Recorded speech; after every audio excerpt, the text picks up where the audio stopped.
దేవునికి మహిమ కలుగును గాక. హల్లెలూయా, హల్లెలూయా. చెప్తాం బిడ్డలారా, హల్లెలూయా. రాత్రి కాల సమయంలో దేవుని సన్నిధికి వచ్చిన మీకు అందరికి ప్రభు పేరిట వందనాలు చెల్లిస్తూ ఈ రాత్రి కాలమందు పరిశుద్ధ గ్రంథములో నుంచి కొన్ని వాక్య భాగాలను మనం ధ్యానం చేయటానికి పరిశుద్ధాత్మ దేవుడు మనతో ఉండి మనతో మాట్లాడినట్లు ఆశతో దేవుని వాక్యం కొరకు ఎదురు చూద్దాం. 119వ కీర్తన మొదటి 5 చరణాలను చదువుదాం.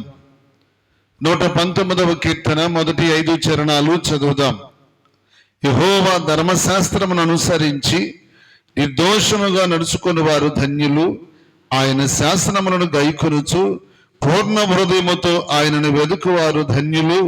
వారు ఆయన మార్గములలో నడుచుకొనుచు ఏ పాపమును చేయరు.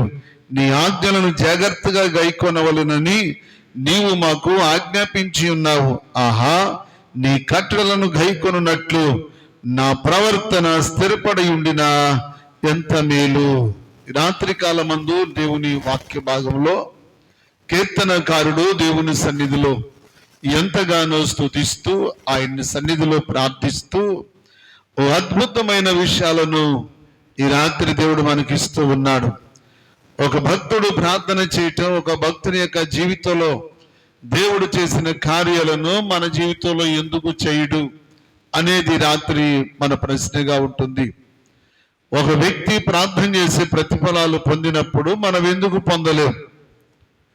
ఆ వ్యక్తి ప్రార్థన చేశాడు ఆ దేవునికి, మనము ఆ దేవునికి ప్రార్థన చేస్తున్నాం, కానీ ఎందుకు మనం ప్రతిఫలం పొందలేకపోతున్నాం? కారణం ఏంటి? బిడ్డలారా, ఈ రాత్రి వాక్యంలోంచి కొన్ని మాటలు మనం ధ్యానం చేద్దాం.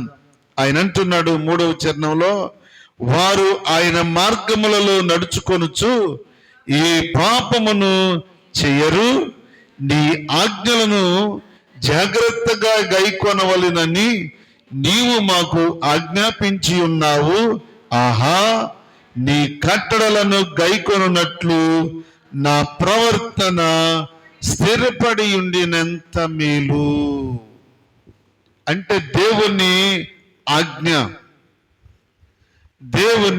ఆజ్ఞ ఎంత బలమైందో తెలుసా? ప్రభు ఒక ఆజ్ఞ ఇచ్చారు అంటే ఆ ఆజ్ఞలలో కానీ మనం జీవిస్తే మనం అడిగిన ప్రతీది దేవుడు మనకు ఇస్తాడు. కానీ ఆజ్ఞను మీరేమనుకోండి, ఆజ్ఞ అతిక్రమమే పాపం, పాపం వలన వచ్చు జీతం మరణం. అందుకే ఆజ్ఞకు చాలా బలం ఉంది. ఆజ్ఞ ఆశీర్వదించగలుగుతుంది, ఆజ్ఞ అభివృద్ధి పరచగలుగుతుంది, ఆజ్ఞ బ్రతికిస్తుంది, అదే ఆజ్ఞ చంపుతుంది. అందుకనే ఆయన ఆజ్ఞలలో మనము జీవించాలి. అందుకు కీర్తనకారుడు అంటాడు, ఆహా, నీ కట్టడలను గైకొనున్నట్లు నా ప్రవర్తన స్థిరపడి ఉండిన ఎంత మేలు. ఒక వ్యక్తి దేవుని కట్టడలలో స్థిరపడితే, ఆయన ఆజ్ఞలలో స్థిరపడితే ఎంత మేలు, ఎంత మేలు. ఆయన ఆజ్ఞలలో మనము స్థిరపడాలని ప్రభు ఆశపడుతున్నాడు. ఆయన ఆజ్ఞలో మనము జీవించాలని ప్రభు ఆశపడుతున్నాడు.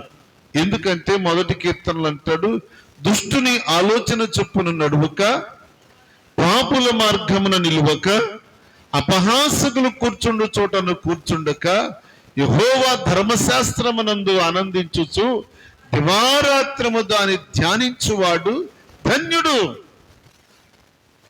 దివారాత్రము ధ్యానించేవాడు ధన్యుడు. వాక్యానుసారంగా జీవించేవారు ధన్యులు. వాక్యపు వెలుగులో తమ జీవితాలు సరి చేసుకునేవారు ధన్యులు. 6 దినాల్లో వాక్యమై ఉన్న దేవుడు మనకు వెలుగుగా మనల్ని నడిపిస్తూ ఉంటే, వెలుగులో మన ప్రవర్తనను మనం ఏం చేయాలి? సరి చేసుకోవాలి.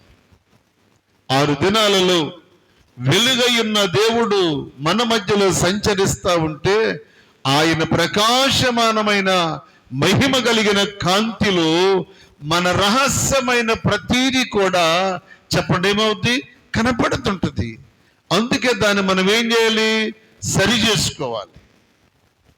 అవునా? సరి చేసుకోవాలి.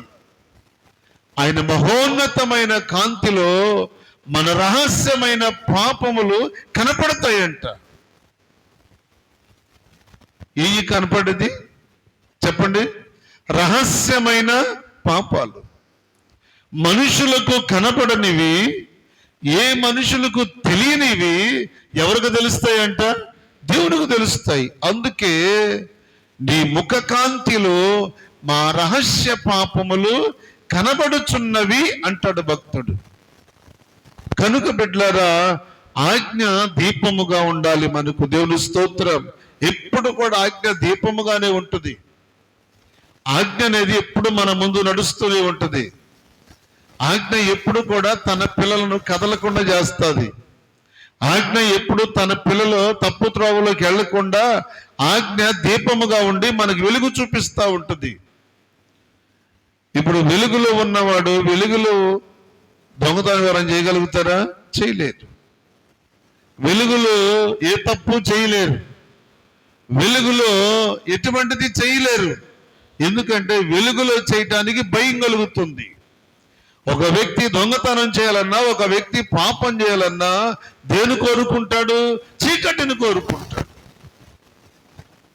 అందుకే కీర్తనకాడు అంటున్న అద్భుతమైన మాట ఏంటో తెలుసా? అయ్యా, నీ ముఖ కాంతిలో మా రహస్య పాపములు కనపడుచున్నాయి. అందుకే నువ్వు ఆజ్ఞ ఇచ్చినప్పుడల్లా అమ్మా నువ్వు నిర్మలుడుగా కనపడతా. అంటే దోషము లేనివాడుగా, మత్సరము లేనివాడుగా, ఎటువంటి చీకటి లేనివాడుగా, ఆయన ప్రకాశమానమైన దేదీప్యమానమైన దేవుడు. దేవుని స్తోత్రం. అలాంటి దేవుడు మనకు ఆజ్ఞ ఇచ్చాడు. అంతే. ఆజ్ఞ అనేది మనకి అనుభవాలు నేర్పుతుంది. ఆజ్ఞ అనేది తప్పు చేయకుండా కాపాడుతుంది. ఆజ్ఞ అనేది ఎటువంటి కీడులో పడకుండా ఆపుతుంది. ఆజ్ఞది ఆయన సామాన్యమైన ప్రజలకు ఆజ్ఞ ఇచ్చాడు, ప్రవక్తలకు ఆజ్ఞ ఇచ్చాడు, శిష్యులకు ఆజ్ఞ ఇచ్చాడు, రాజులకు ఇచ్చాడు, సర్వమానవాళికి ఆజ్ఞ ఇచ్చాడు. ఆజ్ఞ అనేది అందరికీ, కొందరికి కాదు. అది చిన్నవాళ్ళకి ఆజ్ఞ, పెద్దవాళ్ళకి ఆజ్ఞ ఉండదని కాదు. చిన్న పత్రాలు పెద్ద పత్రాలు లాంటిది కాదు ఆజ్ఞ. ఆజ్ఞ అనేది అందరికీ ఒక్కటే. స్తోత్రం చెప్పండి. ఆజ్ఞ ఒక్కటే. అందుకు దావీదు అంటున్నాడు, ఆహా, నీ కట్టడలను గైకొన్నట్లు నా ప్రవర్తన స్థిరపడి ఉండిన ఎంత మేలు. ప్రవర్తన అనేది స్థిరత్వం లేనప్పుడే మనిషి ఏదో ఒకటి చేయటానికి ఆశపడతాడు. ప్రవర్తనలో స్థిరత్వం లేనప్పుడే మనిషి పడిపోవడానికి అవకాశం ఉంది. ప్రవర్తనలో స్థిరత్వం లేనప్పుడే మనిషి జీవితం పాడైపోతుంది. లోకానికి దగ్గరవుతాడు, చీకట్లోకి వెళ్ళిపోతాడు. కానీ బిడ్డలారా, ప్రవర్తన స్థిరపడింది అనుకోండి, వాడు చీకటిని చూసి భయపడతాడు, వెలుగులో ఆనందిస్తాడు. దేవుని స్తోత్రం. ఎందుకో తెలుసా? చీకటి సంబంధులు చీకటి కోరుకుంటారు, వెలుగు సంబంధులు వెలుగును కోరుకుంటారు. కనుక ఆజ్ఞ మనకు దీపముగా ఉంది. అందుకే దావీదు అంటాడు, నీ వాక్యమే నన్ను బ్రతికించేది, నా బాధల్లో అదే నాకు నెమ్మదినిచ్చింది. వాక్యమై ఉన్న దేవుడు మనకు దీపముగా ఉన్నాడు. ఎలీషా ఏడుస్తూ అంటాడు, ఎవరు? ఏలియా ఎత్తబడిన తర్వాత ఎలీషా ఏడుస్తూ, అయ్యో, నువ్వు ఇశ్రాయేలుకు రాజును రౌతునయ్యవంటాడు.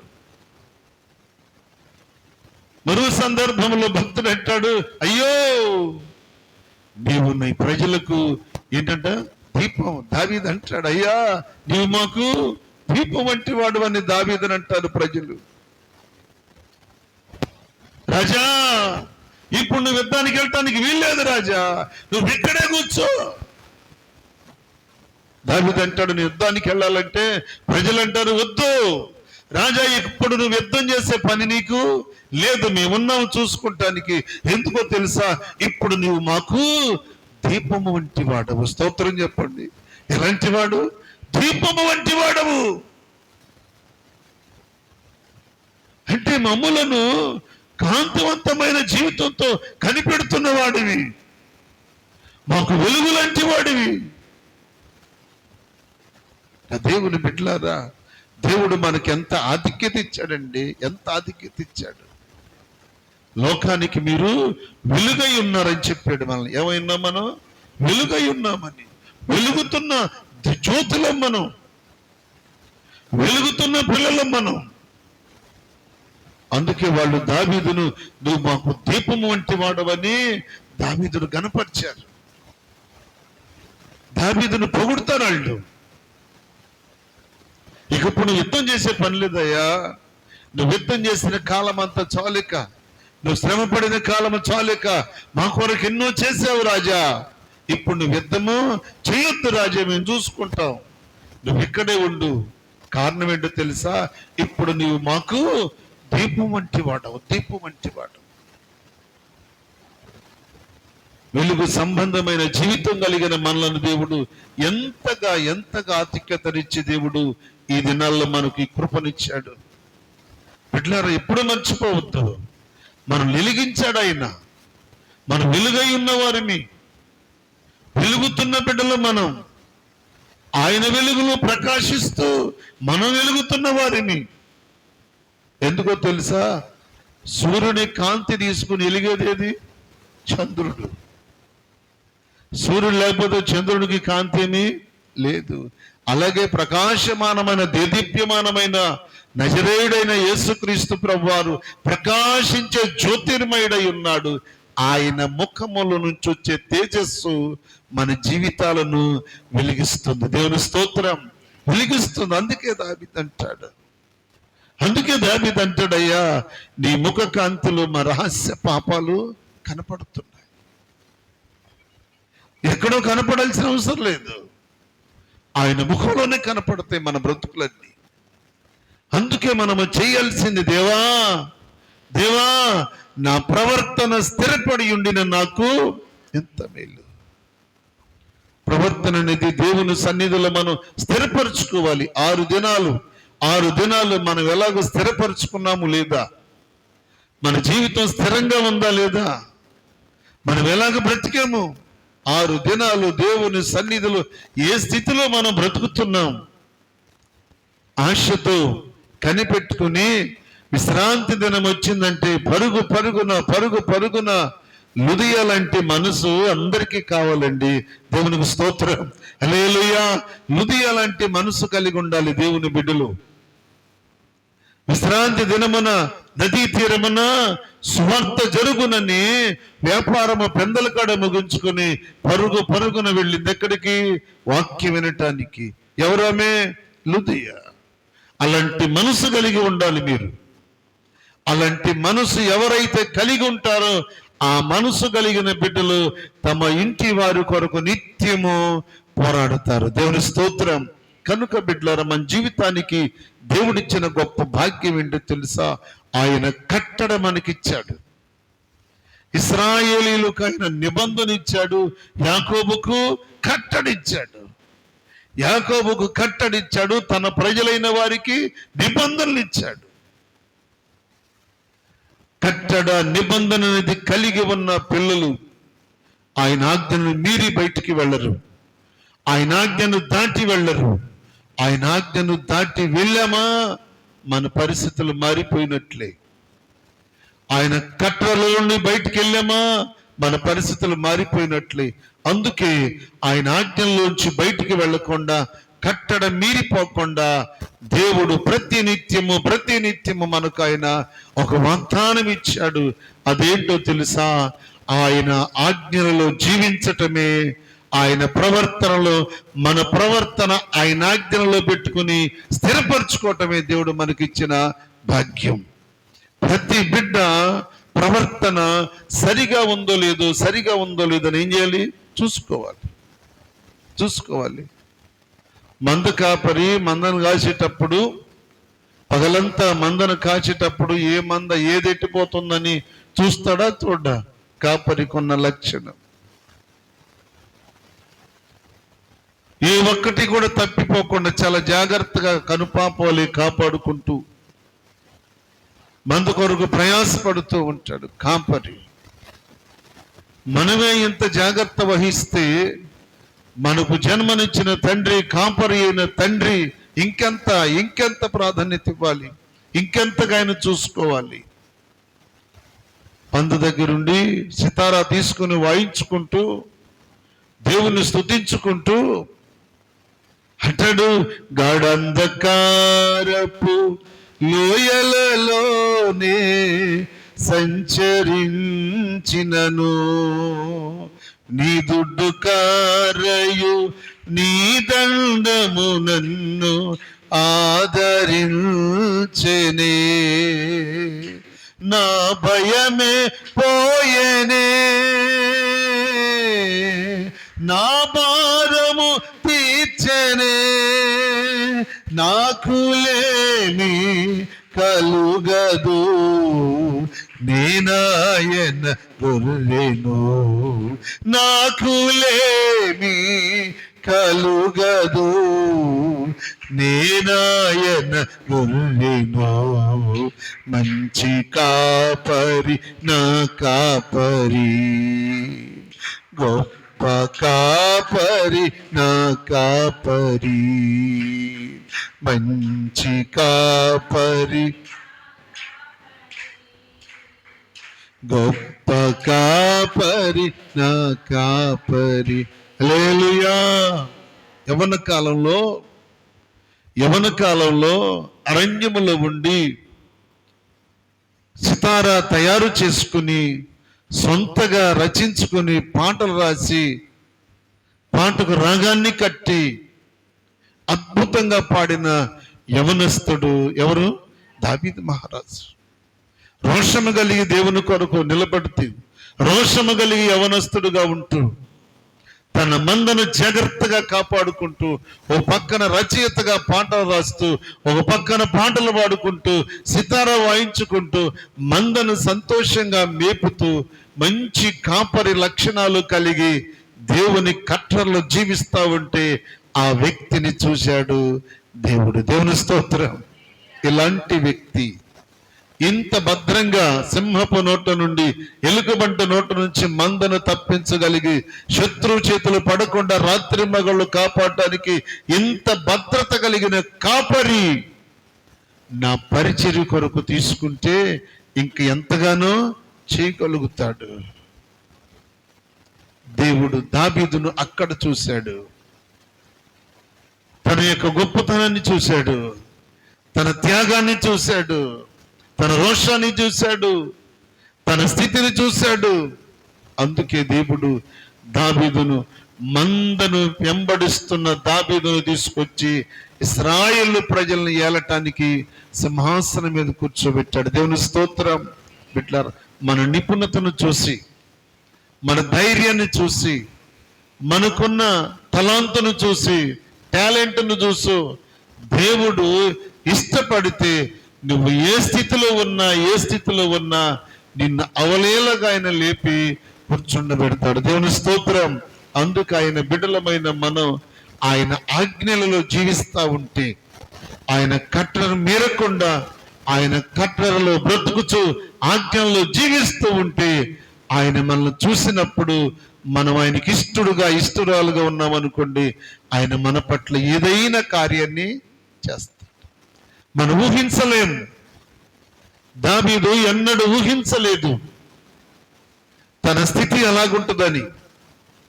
మనం ఎన్నడూ ఊహించలేదు ఈ స్థితిలో మనం ఉంటామని. నేనెన్నడూ ఊహించలేదు ఈ స్థితిలో ఉంటానని.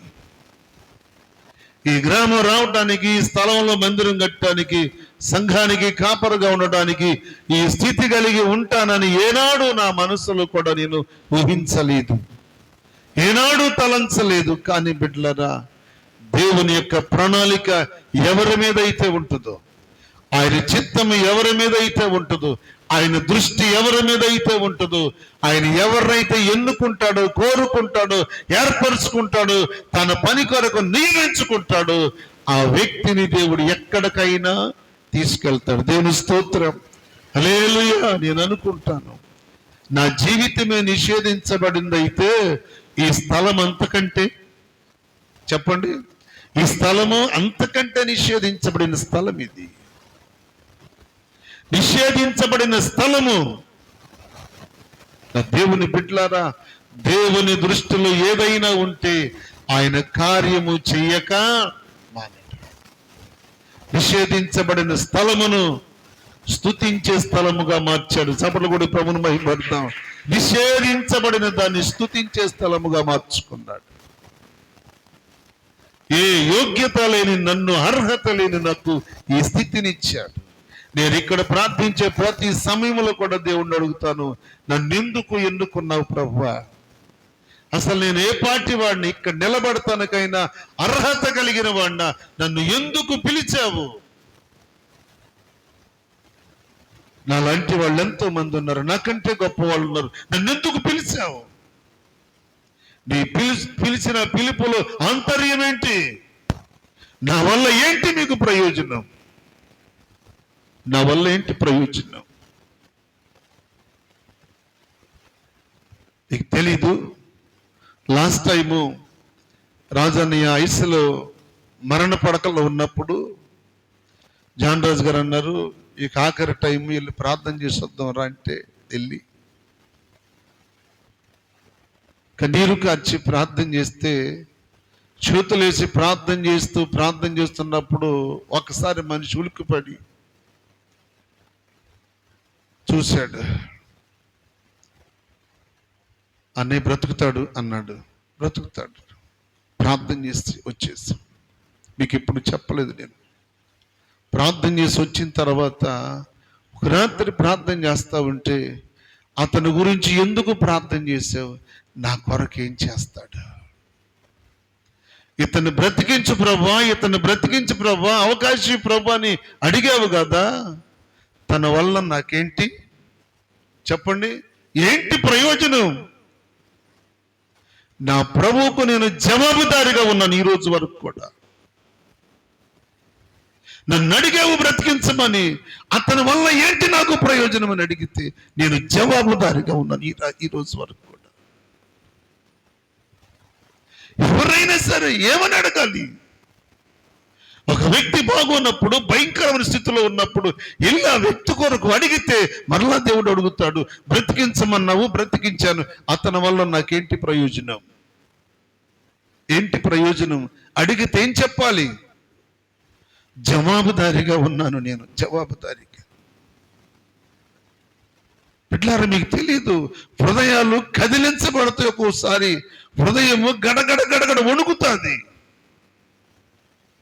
ఒక వ్యక్తి గురించి దేవుని దగ్గర ప్రాధేయపడితే ఆ దేవుడు మరల అడుగుతాడు, నువ్వు ప్రాధేయపడ్డావు, నువ్వు బ్రతిమలాడావు, బ్రతికించాను, ఏంటి ప్రయోజనం? ఏంటి ప్రయోజనం?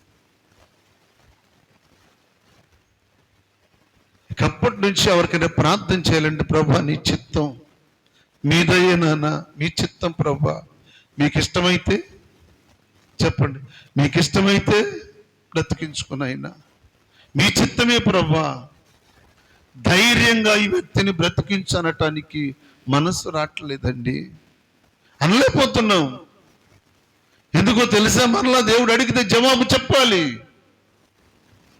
ఒక వ్యక్తికి ఉద్యోగం ఇవ్వమంటే ఆడు రోజు తాగుతున్నాడు అనుకోండి, ఉద్యోగం ఇచ్చిన యజమాని ఏమంటాడు? నేను తీసుకొచ్చి పెట్టావు, ఎందుకయ్యా ప్రయోజనం లేదంటాడు. అంటాడు.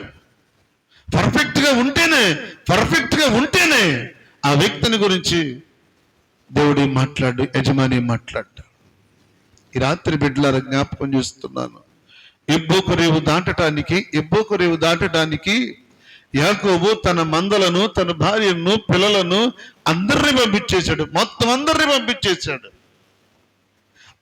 పంపించేసి ఎబ్బోకు రేవులో యాకోబు ఒక్కడే, ఉందా బైబిల్లో?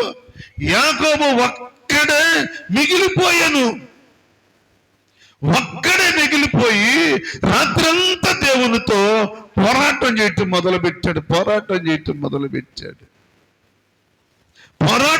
మొదలుపెట్టాడు. బిడ్డలారా.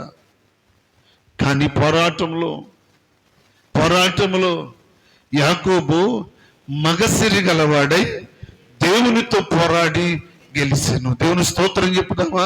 గెలిచాడు. యాకోబు ఎబ్బోరేవు దాటేసరికి యాకోబు స్థితి అంతా కూడా మారిపోయింది.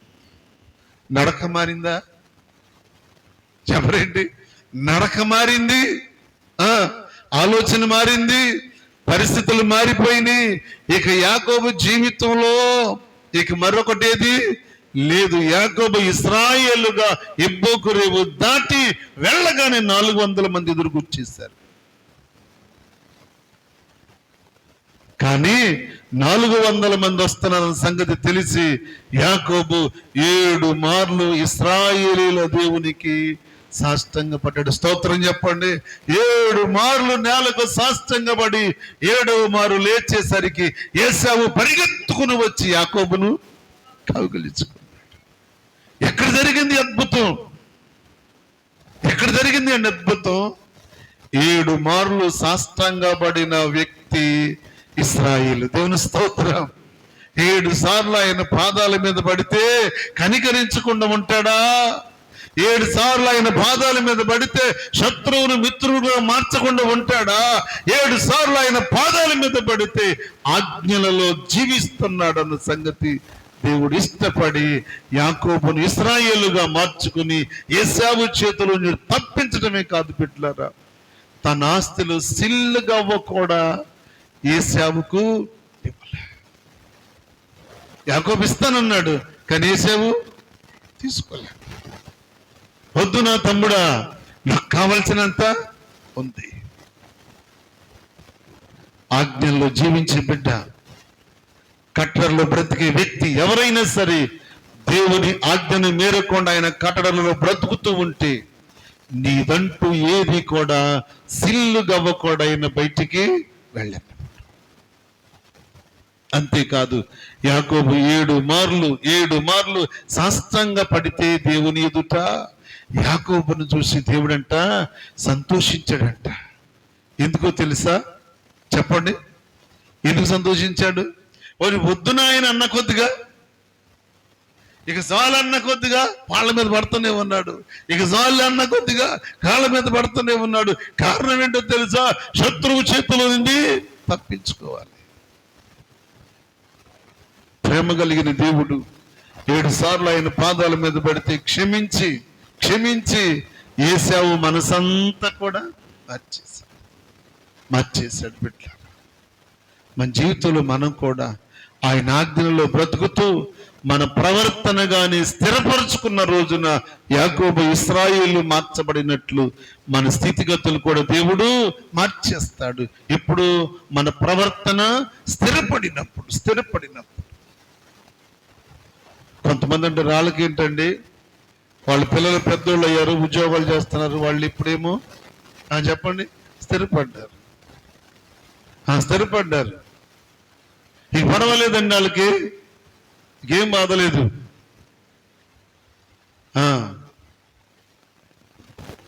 అంతే మాట్లాడింది. స్వామి అనొచ్చు, మా అమ్మాయి జాబ్ చేస్తుంది, మా అబ్బాయి జాబ్ చేస్తాడు, ఇక మాకేంటి, ఇక నేను మిషన్ కుట్టే పని కూడా లేదనొచ్చు. స్థిరపడ్డామనొచ్చు. మంచిగా బిల్డింగ్ కట్టుకున్నారు, అన్ని బాగున్నాయి, చక్కగా చేసుకున్నారు, ఇక స్థిరపడ్డాం. మంచిదే, బాహ్యంగా స్థిరపడొచ్చు, కానీ ఆత్మీయంగా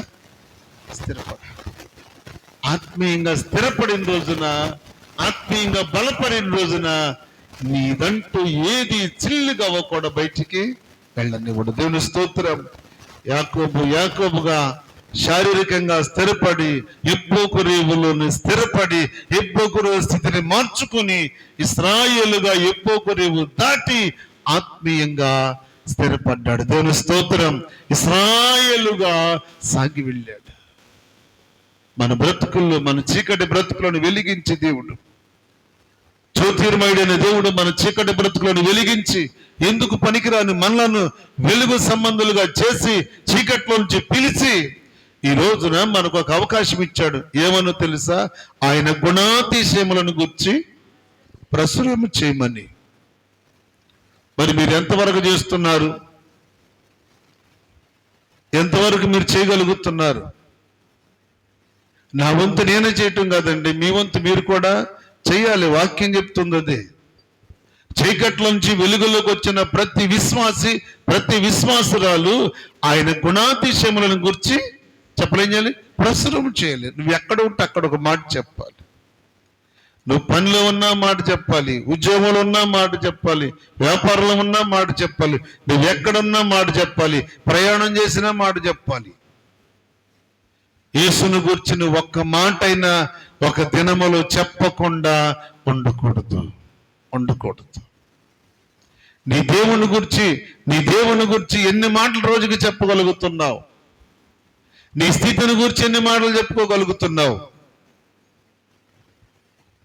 రాజైన హిజ్కియా గాని 15 సంవత్సరాల ఆయుష్కాలం దేవుడు ఇచ్చాక ఏం బహుమానం చేశాడు? ఏం బహుమానం చేశాడు? ఏ రాజు వచ్చాడు అమ్మా చెప్పండి? ఏ రాజు తన దూతలను పంపించాడు? దూతలను పంపిస్తే ఎందుకు? రాజు అయిన ఉజ్జియా బ్రతికాడంట, 15 సంవత్సరాల ఆయుష్కాలం పొడిగించుకున్నాడంట, తన రోగం బాగుపడిందంట, చచ్చిపోయినడు బ్రతికాడంట. వెళ్ళి మీరు ఈ కానుకలు తీసుకుని వెళ్ళి హిజ్కియా రాజుకి ఇచ్చి యోగక్షేమాలు తెలుసుకొచ్చి నాకు చెప్పమని రాజు పంపిస్తే ఆ వచ్చిన దూతలకి చెప్పండి కాస్త ఆతిథ్యం ఇచ్చి, కాఫీ టీలు ఇచ్చి, లేదంటే మంచి భోజనం పెట్టి, ఏమండి అన్ని చేసి వచ్చినట్టు పంపించకుండా తీసుకుని రాజనగర్లోకి తీసుకొచ్చి ఆ రాజనగర్లోని ఆస్థానంలోకి తీసుకుపోయి కొట్లన్నీ తెరిపించి వెండి బంగారము చినారు వస్త్రాలు మంచి మంచి కర్రలు మొత్తం అన్ని విలువైన వాటన్నిటినీ చెప్పండి షట్టర్లు లేపి ఏది మరుగు చేయకుండా అన్ని చూపించేశాడు. శత్రువుకు చూపిస్తే ఊరుకుంటాడా? స్త్రీలకు కూడా ఒక ఆశ ఉంటుంది. అక్కారా చూద్దు కానీ మొన్న కొన్న చీరని బీరువా తీసి మీరే బీరువా తీసి ఆ చీర చూపించి ఈ చీర చూపించి ఈ చీర చూపించి ఇవన్నీ చూపిస్తారు. కొనుక్కున్న చీర అంటే ఒక మాటతో బాదు, బీరువా తెరిచి చూపిస్తారు. రాజైన హిజ్కియా చేసిన పని అదే, శత్రువుకు చేసిన పని అండి. శత్రువు తన దూతలను పంపిస్తే దూతలకు తీసుకెళ్ళి మొత్తం ధనాగారాలన్నీ చెప్పరేంటట ఒక్కటి కూడా మరుగు చేయకుండా ఆజ్ఞలు మీరి బిడ్డలారా, దేవుడు హిజ్కియా రాజుకి ఆజ్ఞ ఇచ్చాడా లేదా? ఇచ్చాడు. కానీ హిజ్కియా రాజు దేవుని ఆజ్ఞను మీరి తన దూతలను తీసుకుని పోయి మొత్తం ధనాగారాలన్నీ చూపిస్తే వాడు ఆ దేశం వెళ్ళి సంగతులన్నీ చెప్తే వాడు సైన్యాన్ని వేసుకొచ్చి మొత్తం దోసుకుపోయాడు. అట్లా ఉంటుంది. కొన్నిసార్లు మన విశ్వాసాన్ని సాతాను గడువు చూపిస్తాం. మన విశ్వాసాన్ని, మన భక్తిని, మన ప్రార్థనని, మన బ్రతుకుని సాతాను గడువు చూపిస్తాం. మనం ఆడు మంచోడు కాదు. అందుకే ఏది కూడా ఆజ్ఞని మీరి మనము చూపించకూడదు, ఏది కూడా విస్తరించి చూపించకూడదు. ఆ రాజు మరుగు చేయకుండా చూపించాడు, మొత్తం అంతా దోసుకుని పోయారు. కానీ రాత్రి బిడ్డలారా, దావీదు అంటాడు, అయ్యా నీ కట్టడలను బ్రతుకున్నట్లు నా ప్రవర్తన స్థిరపడి ఉండినా ఎంత మేలు. ఒక్క మాట చెప్పి నేను ముగిస్తా. ఒక్క మాట మీకు జ్ఞాపకం చేస్తాను. తిమోతి రాసిన 2వ పత్రిక 3:10. తిమోతి రాసిన 2వ పత్రిక 3వ అధ్యాయం 10వ వచనం.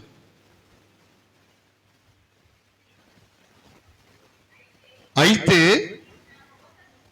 నీవు నా బోధను నా ప్రవర్తనను, నా ఉద్దేశమును, నా విశ్వాసమును, నా దీర్ఘశాంతమును, నా ప్రేమను, నా ఓర్పును అంతియొకయలో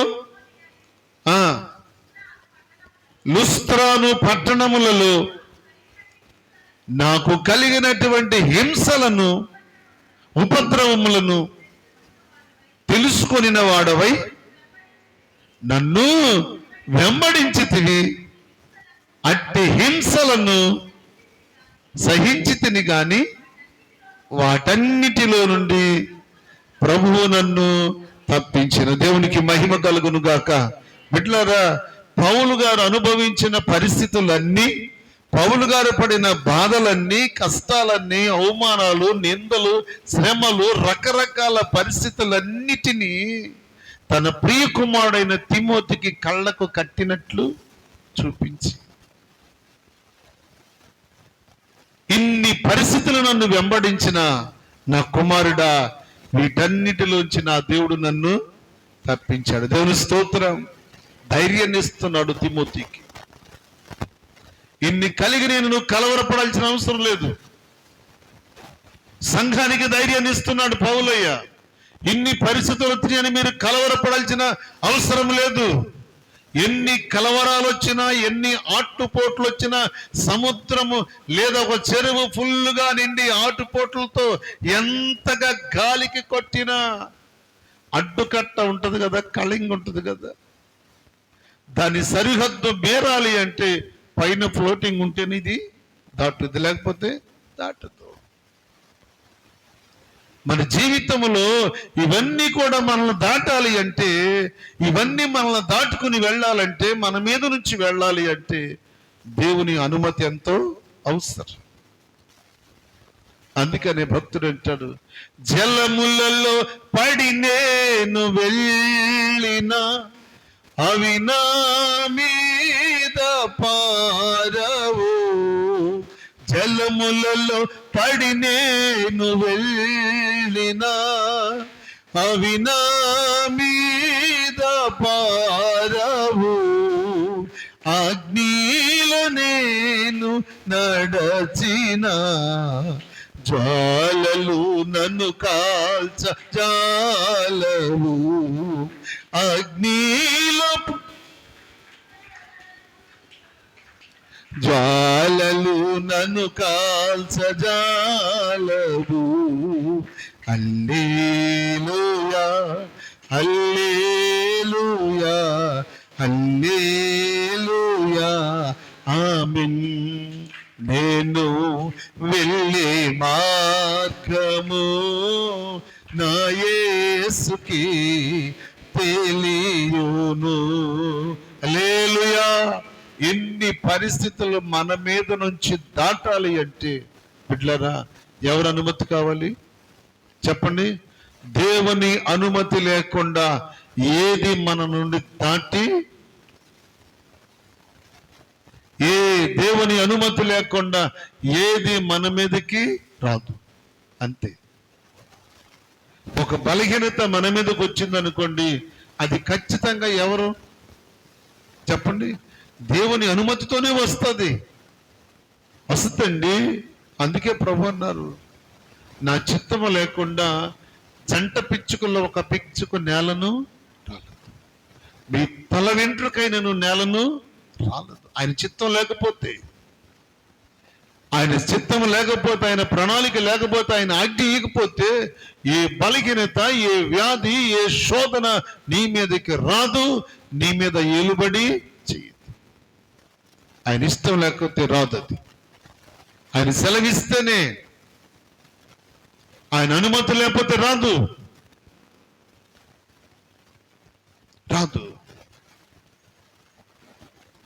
భారతదేశంలో సువార్త పరిచర్యలు గడగడ వణికించిన భక్త్ సింగయ్య గారు, పంజాబ్ రాష్ట్రం నుంచి వచ్చిన గొప్ప దైవజనుడు. 12 సంవత్సరాలు బెడ్డ మీదే పడుకుంటే, పొద్దున్నే 2 సేవకులు, సాయంకాలం 2 సేవకులు వచ్చి ఆయనకి పరిచర్య చేసి, స్నానం చేయించి, బట్టలేసి, శుభ్రం చేసి 12 సంవత్సరాలు ఆయనకి పరిచర్య చేశారు. ఆ సహవాసంలో సేవకులు, సంఘ బిడ్డలు. చాలా మంది అనుకోవచ్చు, ఈయన ఎంత దుర్మార్గమైన పనులు చేశాడో, ఈయన ఎటువంటి వాడోనని. నో, దేవుని అనుమతి ఉంది. నువ్వు 12 సంవత్సరాల బిడ్డ మీద పడుకో. కొన్ని వందల సంఘాలు కట్టిన భక్సింగయ్య గారు, కొన్ని వందల సంఘాలు కట్టిన వాడు, ఎగిరి వెళ్ళిపోయిన విమానం ఆయన కోసం మరలా తిరిగి వచ్చింది. సాక్ష్యం ఉంది.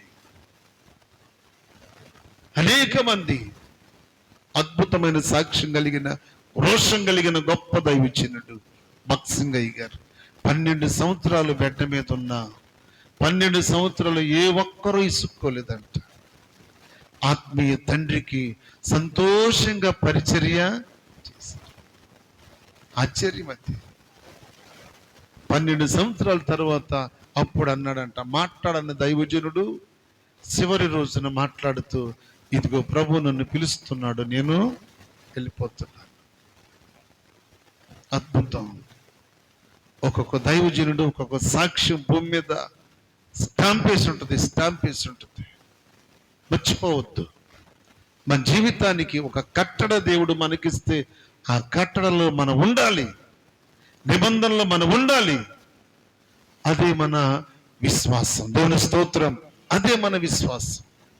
అలాంటి విశ్వాసం కలిగి దేవుని సన్నిధిలో ఉంటే, ఆయన నిబంధనకు లోబడిన యాకోబును ఇశ్రాయేలుగా మార్చాడు దేవుడు. అరణ్యములో సితార వాయించుకునే దావీదును తీసుకొచ్చి ఇశ్రాయేలు ప్రజలకు రాజుగా చేశాడు. యూదా ప్రజలకు రాజుగా చేశాడు. అలాంటి గొప్ప దేవుడు మన దేవుడు. నేను ఏ స్థితిలో ఉన్నామో, ఈరోజు ఈ స్థితిలో, ఈ స్థలములో ఉన్నామంటే మనం ఎన్నడూ ఊహించబెట్టారు.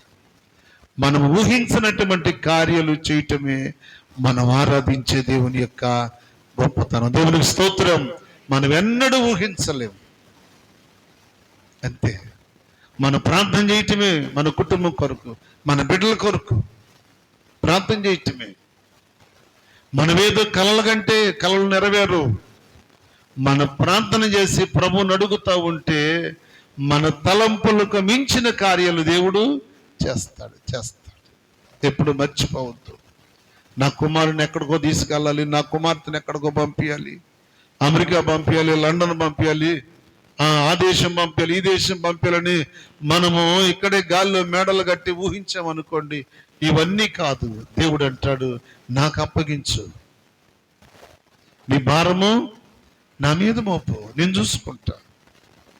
నువ్వు ఆలోచన చేయటం కాదు, నా ఆలోచనకు నువ్వు రా, నా ఉద్దేశానికి నువ్వు రా, నా ఇష్టానికి నువ్వు రా. నీ ఇష్టం కాదు, నువ్వు కాదు, నీ ఇష్టం నా ఇష్టానికి రావాలి. వచ్చినప్పుడే తీగ ద్రాక్షవల్లిలో ఉంటేనే అది బహుగా ఫలిస్తుంది. నా యందు మీరును, మీ యందు నా మాటలను నిలిచి ఉన్నాడలా మీకేది ఇష్టం అప్పుడు అడగండి, ఇస్తా నేను. మన మాటలు ఆయనకి, ఆయన మాట మనకు ఏకం కాకుండా, ఐక్యత లేకుండా, సమాధానం లేకుండా, సంతోషం లేకుండా, దేవుని ఇష్టాన్ని నెరవేర్చకుండా మన పిల్లల ప్రయోజకులు అవ్వాలంటే నో. మనకు దేవునికి ముందేం రావాలి? సమాధానం కుదరాలి. ఇరువురు కూడి నడవకుండా కార్యాలు జరగాలి. ఆయన చిత్తానికి మనము తల వంచి ఆయన ఇష్టానికి మన స్థితిని అప్పగించిన రోజున ఖచ్చితంగా మన ఊహలకు మించినటువంటి కార్యాలను దేవుడు జరిగిస్తాడు. అలా ఉండటానికి మనల్ని ఈ స్థితిలో దేవుడు ఉంచాడు. ఎట్లారా? ఈ సహవాసంలో మనం ఒకరికొకరు ప్రతిదినం ప్రార్థన చేసేటప్పుడు మన సహవాసంలో ప్రతి బిడ్డ దేవుణ్ణి అడగాలి, ప్రభువా నేను ఈ స్థితిలో ఉంటానని నేను ఎన్నడూ ఊహించలేదయ్యా, నాకు ఈ స్థితిని ఇస్తావని నేను ఊహించలేదయ్యా. నా ప్రార్థన ఎప్పుడు అదే. నన్ను ఈ స్థితిలో ఉంచుతావని నేను ఎన్నడూ ఊహించలేదు. నా జీవితమే నిషేధించబడింది, అయితే ఈ స్థలం అంతకంటే నిషేధించబడింది. అలాంటి స్థలాన్ని, నిషేధించబడిన దానిని మూలకు తలరాయిగా చేసిన దేవుడు మన పరిస్థితులు ఏవైనా మార్చగలిగిన సమర్థుడని నమ్మి ఆయన ఆజ్ఞలలో జీవిద్దాం. అట్టి కృప దయగలిగిన దేవుడు మనందరికీ దయచేయునుగాక. ఆమేన్. ప్రార్థన చేసుకుందాం.